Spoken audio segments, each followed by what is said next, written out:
제우스의 아들이 자기 아들을 잘라서 요리했습니다. 그리고 그 요리를 신들의 식탁 위에 올렸습니다. 신이 그것을 먹었습니다. 단 한 명만. 어둠이 내리고 별이 뜨는 밤, 전기수야화가 시작됩니다. 옛날 소아시아의 시필로스라는 땅에 탄탈로스라는 왕이 있었습니다. 그는 보통 인간이 아니었습니다. 탄탈로스의 아버지는 제우스였습니다. 신들의 왕, 올림포스의 주인, 번개의 신 제우스의 피를 이은 자였습니다. 어머니는 티탄 아틀라스의 딸 플루토였습니다. 신의 피와 티탄의 피가 동시에 흐르는 세상에서 가장 고귀한 혈통이었습니다. 탄탈로스의 왕국은 풍요로웠습니다. 시필로스의 산에서는 금이 캐어졌고 들판에는 곡식이 넘쳤으며 백성들은 그를 경외했습니다. 부, 권력, 혈통, 인간이 가질 수 있는 모든 것을 이미 가진 자였습니다. 하지만 그것만이 아니었습니다. 탄탈로스에게는 다른 어떤 인간도 누리지 못하는 특권이 주어졌습니다. 올림포스에 올라가 신들과 함께 식사를 할 수 있는 특권. 그것이 어떤 의미인지 잠시 생각해 보십시오. 인간의 발이 닿을 수 없는 올림포스, 구름 위에 솟아있는 신들의 궁전. 그 문이 탄탈로스에게만 열려 있었습니다. 처음 올림포스에 올라갔을 때 탄탈로스는 숨이 멎을 뻔했습니다. 은하수가 대리석 바닥을 비추고 있었고 기둥마다 금빛이 흘렀으며 인간 세상에서는 맡아본 적 없는 향기가 공기 속에 가득했습니다. 신들의 식탁에는 넥타르가 있었습니다. 한 모금만 마셔도 온몸에 신의 기운이 퍼지는 황금빛 음료, 그리고 암브로시아가 있었습니다. 한 조각만 먹어도 늙지 않고 병들지 않는 신들만의 음식, 인간이면서 그것을 맛볼 수 있었던 자. 세상에 탄탈로스 단 한 명뿐이었습니다. 올림포스의 대전에서 제우스가 웃으며 술잔을 기울이고 아폴론이 리라를 연주하고 뮤즈들이 노래를 부르는 그 자리에 탄탈로스는 당당하게 앉아 있었습니다. 아무 인간도 발을 디딜 수 없는 곳에서 그는 신들과 어깨를 나란히 한 것입니다. 하지만 그것이 화근이었습니다. 탄탈로스의 마음속에 서서히 독이 퍼지기 시작한 것입니다. 처음에는 감사했습니다. 나는 신들의 식탁에 앉을 수 있는 자. 그 다음에는 자부심이 되었습니다. 나는 다른 인간과 다른 자. 그리고 어느 순간 그것은 교만이 되었습니다. 나는 신들과 같은 자. 아니, 그 이상이었습니다. 나는 신들보다 영리한 자. 탄탈로스는 스스로를 신이라 여기기 시작했습니다. 그리고 첫 번째 죄를 저질렀습니다. 올림포스에서 먹은 넥타르와 암브로시아를 몰래 옷 속에 숨겨 인간 세상으로 가져온 것입니다. 연회가 끝나고 올림포스를 내려올 때마다 탄탈로스는 소매 안에 작은 병을 숨겼습니다. 넥타르 몇 방울, 암브로시아 한 조각, 신들의 음식을 인간 친구들에게 나눠주었습니다. 이것이 신들이 먹는 것이다. 맛을 보아라. 내가 올림포스에서 직접 가져왔다. 어떠냐? 인간의 음식과는 차원이 다르지? 친구들이 놀라며 탄탈로스를 우러러보았습니다. 자랑이었습니다. 자기가 신들과 얼마나 가까운지 과시하고 싶었던 것입니다. 하지만 그것만이 아니었습니다. 두 번째 죄가 있었습니다. 탄탈로스는 신들의 비밀을 함부로 떠벌리고 다녔습니다. 올림포스에서 들은 이야기들을 인간들에게 술자리에서 풀어놓은 것입니다. 제우스가 이런 계획을 세우고 있다. 아폴론이 저런 일을 꾸미고 있다. 포세이돈이 누구와 다투었다. 헤라가 어떤 일로 화가 나 있다. 인간들이 귀를 쫑긋 세우고 들었습니다. 탄탈로스는 그 시선이 좋았습니다. 자기만이 아는 것을 들려주는 쾌감, 신들의 세계를 엿볼 수 있는 유일한 인간이라는 우월감, 신들 사이의 내밀한 이야기가 탄탈로스의 입을 통해 인간 세상에 퍼져나갔습니다. 신들의 신뢰를 술안주로 만들어버린 것입니다. 하지만 제우스는 참았습니다. 아들이었기 때문입니다. 자기 피를 이은 자였기 때문입니다. 경고를 내렸습니다. 하지만 탄탈로스는 멈추지 않았습니다. 그의 오만은 이미 걷잡을 수 없이 자라나 있었습니다. 신들의 관용을 약점으로 여기고 자기가 특별하기 때문에 벌을 받지 않을 것이라 믿었습니다. 그리고 세 번째 죄, 이것이 모든 것을 끝낸 죄입니다. 탄탈로스에게는 아들이 있었습니다. 이름은 펠롭스? 잘생기고 건강하고 아버지를 존경하는 어린 아들이었습니다. 탄탈로스가 부르면 달려왔고 탄탈로스가 웃으면 함께 웃었습니다. 아버지가 올림포스에서 돌아오면 문 앞에 서서 기다리고 있었습니다. 아버지, 오늘은 어떤 이야기를 들려주실 건가요? 그 아들을 탄탈로스는 사랑했습니다. 적어도 그래야 했습니다. 어느 날 탄탈로스는 신들을 자기 궁전으로 초대했습니다. 올림포스에서 대접을 받았으니 이번에는 자기가 대접하겠다는 것이었습니다. 성대한 연회를 열어 신들에게 자기 부와 권력을 보여주겠다는 속셈도 있었습니다. 신들이 왔습니다. 제우스도 포세이돈도 아폴론도 데메테르도 올림포스의 주요 신들이 탄탈로스의 궁전 식탁에 앉았습니다. 연회가 시작되었습니다. 포도주가 따라지고 음악이 흘렀습니다. 그런데 탄탈로스의 머릿속에 끔찍한 생각이 떠올랐습니다. 신들은 정말로 전지전능한가? 내가 무엇을 내놓아도 그것이 무엇인지 알아챌 수 있는가? 만약 모른다면 신들이란 것도 별것 아닌 셈이다. 한번 시험해보겠다. 탄탈로스는 아들 펠롭스를 불렀습니다. 펠롭스가 아버지 앞에 달려왔습니다. 환한 얼굴로 언제나처럼 탄탈로스는 칼을 들었습니다. 펠롭스가 아버지의 눈을 올려다보았습니다. 아직 아무것도 모르는 눈으로. 그리고 죽였습니다. 자기 아들을 자기 손으로 죽인 것입니다. 피가 궁전의 돌바닥 위에 흘렀습니다. 탄탈로스는 손을 떨지 않았습니다. 탄탈로스는 펠롭스의 몸을 잘랐습니다. 토막을 내고 커다란 가마솥에 넣었습니다. 물을 붓고 불을 지폈습니다. 연기가 부엌에서 피어올랐습니다. 고기 삶는 냄새가 궁전 안에 퍼졌습니다. 달콤한 향신료 냄새가 그 안에 섞여 있었습니다. 아들을 요리한 것입니다. 정성스럽게 접시에 담고 그 위에 소스를 뿌리고 가장 좋은 그릇에 차려서 신들의 식탁 위에 올렸습니다. 자, 드십시오. 오늘 연회를 위해 특별히 준비한 요리입니다. 탄탈로스는 미소를 지었습니다. 신들이 아무것도 모르고 먹기를 기대하면서. 하지만 신들은 알았습니다. 접시가 놓이는 순간 제우스의 눈빛이 차갑게 가라앉았습니다. 포세이돈의 손이 식탁 위에서 멈추었습니다. 아폴론이 고개를 돌렸습니다.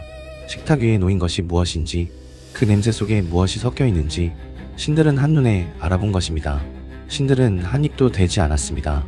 단 한 명만 빼고 데메테르만이 어깨 부분을 한 조각 먹었습니다. 왜? 그녀는 딸 페르세포네를 잃은 슬픔에 잠겨 있었기 때문입니다. 하데스가 딸을 데려간 뒤 데메테르는 매일 울고 매일 찾아 헤매고 있었습니다. 먹는 것도 자는 것도 잊은 지 오래였습니다. 식탁에 앉아 있었지만 그녀의 마음은 그 자리에 없었습니다. 눈은 멀리 딸이 사라진 저 땅끝을 향해 있었습니다. 그래서 무엇을 먹는지도 모르고 기계처럼 손을 뻗어 한 조각을 입에 넣은 것입니다. 제우스가 자리에서 일어섰습니다. 분노는 이미 폭발 직전이었습니다. 하지만 그의 목소리는 오히려 낮고 차가웠습니다. 탄탈로스, 한마디, 그 한마디에 궁전 전체가 얼어붙었습니다. 탄탈로스의 미소가 천천히 사라졌습니다. 네가 무엇을 한 것인지 네가 모를 리 없겠지. 제우스의 눈에서 번개가 빛났습니다. 내 아들이다, 탄탈로스. 내 피를 나눈 아들을 잘라서 삶아서 우리 앞에 내놓은 것이다. 신들의 얼굴에 분노가 떠올랐습니다. 혐오와 경악과 차가운 심판이 식탁 위의 접시들보다 더 무겁게 탄탈로스의 머리 위에 내려앉았습니다. 탄탈로스는 한 발짝 뒤로 물러났습니다. 다리가 떨리기 시작했습니다. 입이 바싹 말랐습니다. 자신감은 사라지고 공포만이 남았습니다. 하지만 제우스는 먼저 아들을 살렸습니다. 신들이 힘을 모았습니다. 가마솥에서 펠롭스의 모든 조각을 꺼내어 조심스럽게 하나하나 다시 이어 붙인 것입니다. 클로토가 실을 잡고 라케시스가 실을 감고 아트로포스가 운명의 매듭을 묶었습니다. 운명의 새 여신 모이라이가 한번 끊어진 펠롭스의 생명의 실을 다시 이은 것입니다. 살이 붙고 뼈가 연결되고 피가 다시 흐르기 시작했습니다. 하지만 데메테르가 먹은 어깨 한 조각만은 되돌릴 수가 없었습니다. 이미 신의 몸속으로 들어간 것은 꺼낼 수 없었습니다. 그래서 헤파이스토스가 상아로 어깨를 만들었습니다. 대장장이 신이 가장 하얗고 가장 매끄럽고 빛 아래서 빛나는 상아를 깎아 펠롭스의 왼쪽 어깨에 붙인 것입니다. 펠롭스가 눈을 떴습니다. 이전보다 더 아름다운 모습으로 하얀 상아 어깨가 빛나는 새로운 몸으로 펠롭스는 살아났습니다. 하지만 아버지 탄탈로스에게는 구원이 없었습니다. 제우스가 선고를 내렸습니다. 타르타로스로 보내라. 타르타로스, 지하세계의 가장 깊은 곳, 올림포스에서 떨어뜨린 모루가 9낮 9밤을 떨어져야 닿는 곳, 빛이 닿지 않는 영원한 어둠의 감옥. 탄탈로스는 그곳으로 떨어졌습니다. 올림포스의 식탁에 앉아있던 차가 세상에서 가장 깊은 어둠 속으로 떨어진 것입니다. 9낮 9밤, 빛도 소리도 바람도 없는 곳으로 끝없이 추락한 끝에 탄탈로스는 타르타로스에 도착했습니다. 그곳에서 그를 기다리고 있는 것은 죽음이 아니었습니다. 죽음보다 잔인한 것이었습니다. 그리고 형벌이 시작되었습니다. 탄탈로스는 호수 한가운데에 서 있었습니다. 물이 턱까지 차올라 있었습니다. 목이 말랐습니다. 견딜 수 없을 만큼 갈증이 타올랐습니다. 혀가 마르고 입술이 갈라지고 목구멍이 사막처럼 말라붙었습니다. 고개를 숙여 물을 마시려 했습니다. 물의 차가운 기운이 얼굴에 닿았습니다. 입술을 벌렸습니다. 조금만 더 숙이면 그 순간 물이 빠졌습니다. 입술이 수면에 닿기 직전에 마치 누군가 마개를 뽑은 것처럼 물이 쑥 빠져나간 것입니다. 젖었던 턱이 바람에 말랐습니다. 발밑에는 마른 검은 땅만이 드러났습니다. 고개를 다시 들면 물이 다시 차올랐습니다.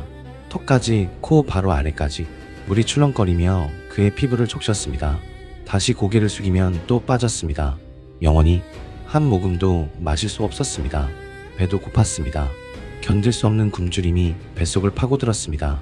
창자가 뒤틀리는 것 같았습니다. 탄탈로스의 머리 위에는 과일나무가 있었습니다. 가지가 축축 늘어져서 사과며 배며 석류며 무화과며 탐스럽고 빛나는 과일들이 코앞에 매달려 있었습니다. 향기가 그의 코를 간지럽혔습니다. 단 한 입만 베어 물면 이 굶주림이 끝날 것 같았습니다. 손을 뻗으면 닿을 것 같았습니다. 탄탈로스가 손을 뻗었습니다. 그 순간 바람이 불었습니다. 가지가 획 위로 올라가 버린 것입니다. 손끝이 과일 껍질을 스치는 듯 했지만 잡히는 것은 아무것도 없었습니다. 바람이 멈추면 가지가 다시 내려왔습니다. 코앞에 탐스러운 과일이 흔들렸습니다. 물방울이 맺혀 햇빛처럼 빛나는 석류가 그의 손가락 하나 거리에 매달려 있었습니다. 다시 손을 뻗으면 또 올라갔습니다. 영원히 한 입도 먹을 수 없었습니다. 그리고 하나 더 있었습니다. 탄탈로스의 머리 위에는 거대한 바위가 매달려 있었습니다. 언제 떨어질지 모르는 검고 거대한 바위, 실 한 올에 매달린 것처럼 아슬아슬하게 바람이 불 때마다 바위가 흔들렸습니다.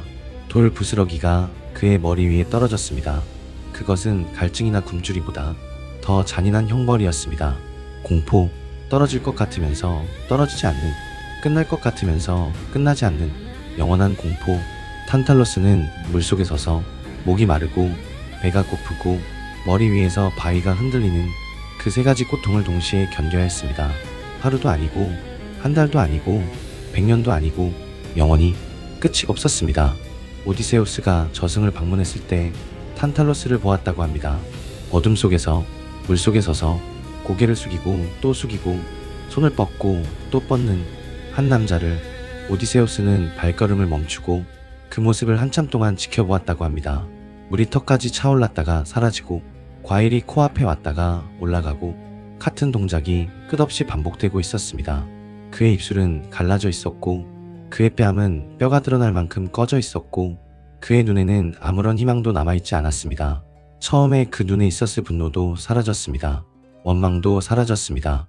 후회조차도 이미 사라진 지 오래였습니다. 남은 것은 텅 빈 눈뿐이었습니다. 영원이라는 것이 사람의 눈에서 모든 감정을 지워버린 것입니다. 그는 한때 신들과 어깨를 나란히 한 자였습니다. 올림포스의 식탁에 앉아 넥타르를 마셨던 자였습니다. 하지만 신의 은총을 교만으로 갚고 자기 아들마저 제물로 바친 순간 그의 운명은 정해진 것입니다. 오만은 신이 가장 용서하지 못하는 죄입니다. 그리고 인간의 한계를 잊어버린 자에게 내리는 벌은 그 한계를 영원히 느끼게 하는 것이었습니다. 물이 있지만 마실 수 없는, 음식이 있지만 먹을 수 없는, 손이 닿을 듯하지만 영원히 닿지 않는, 이것이 탄탈로스의 형벌입니다. 올림포스에서 넘치도록 마셨던 자가 한 모금도 마실 수 없게 되었습니다. 올림포스에서 배불리 먹었던 자가 한 입도 먹을 수 없게 되었습니다. 신들과 같은 자라고 교만했던 자가 영원히 인간의 가장 기본적인 것조차 충족하지 못하게 된 것입니다. 그런데 한 가지 생각해 볼 것이 있습니다. 탄탈로스는 왜 그랬을까요? 부도, 권력도, 혈통도 이미 가지고 있었습니다. 신들의 식탁에까지 앉을 수 있었습니다. 세상 어떤 인간보다 신에게 가까웠습니다. 그런데도 왜 멈추지 못한 것일까요? 혹시 가까이 가면 갈수록 더 가지고 싶어지는 것이 인간인 걸까요? 신의 은총을 받으면 감사하는 것이 아니라 더 큰 것을 원하게 되는 것이 인간의 본성인 걸까요? 그 답은 아무도 모릅니다. 하지만 신의 심판은 탄탈로스에게서 끝나지 않았습니다. 다음 밤에는 더 교활한 자가 기다리고 있습니다. 죽음의 신을 속여서 사슬로 묶어버린 자, 그 바람에 세상에서 아무도 죽지 않게 만든 자, 저승에 끌려갔다가 2번이나 탈출한 자, 시시포스, 세상에서 가장 교활했던 인간. 하지만 그도 결국 잡혔습니다. 그리고 영원히 바위를 굴리고 있습니다. 정상 직전에 항상 굴러떨어지는 바위를 오늘 밤 정기수야와는 여기까지입니다. 구독과 좋아요는 정기수에게 큰 힘이 됩니다. 알림을 켜두는 것도 잊지 마십시오. 안녕히 주무십시오.